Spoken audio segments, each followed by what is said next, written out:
7 মে সকাল 10:30টার পর ইন্টারনেটে সবচেয়ে বেশি খোঁজ হয়েছে যে ভারতীয় নারীর, তিনি কর্নেল সোফিয়া কুরেশি। সোফিয়া ছিলেন 2 নারী কর্মকর্তার একজন, যারা অপারেশন সিঁদুর নিয়ে ভারতের সরকারি ব্রিফিংয়ে কথা বলেছেন। অন্যজন হলেন উইং কমান্ডার ভূমিকা সিং।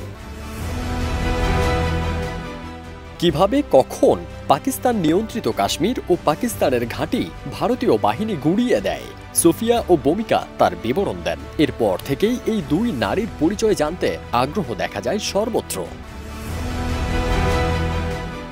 কর্নেল সোফিয়া কুরেশি ভারতীয় সেনাবাহিনীর সামরিক যোগাযোগ ও ইলেকট্রনিক্স অভিযান সহায়ক শাখা সিগন্যাল কোরের অন্যতম শীর্ষ কর্মকর্তা।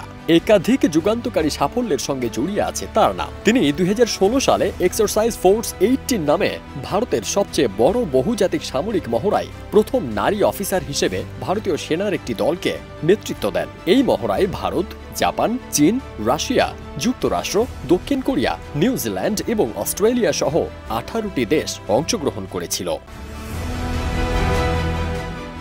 কর্নেল সোফিয়া কুরেশি গুজরাটের বাসিন্দা। বায়োকেমিস্ট্রিতে স্নাতকোত্তর শেষে 1999 সালে অফিসার্স ট্রেনিং একাডেমি থেকে কমিশন নিয়ে সিগন্যাল রেজিমেন্টে নিয়োগ পান। তার দাদা, বাবা এবং স্বামীও সেনাবাহিনীতে কর্মরত ছিলেন।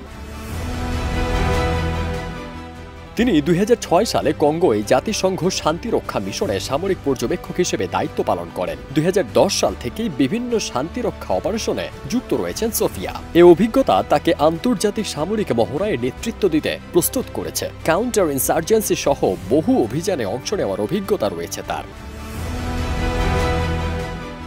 এদিকে 7 মে আনুষ্ঠানিক ব্রিফিংয়ে সোফিয়ার সঙ্গী ছিলেন উইং কমান্ডার ভূমিকা সিং। বোম মানে মহাশূন্য আর ভূমিকা মানে আকাশকন্যা।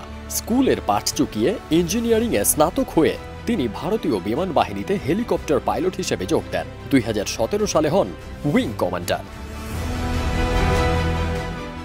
ভূমিকার 2500 ঘন্টারও বেশি উঁচু ও ঝুঁকিপূর্ণ পাহাড়ি এলাকায় ওড়ার অভিজ্ঞতা রয়েছে। 2021 সালে ভারতীয় প্রতিরক্ষা বাহিনীর মাউন্ট মনিরং অভিযানে তিনি 3 শাখার নারী প্রতিনিধিদের মধ্যে অন্যতম ছিলেন। ফারদিন সানি, দেশ রূপান্তর।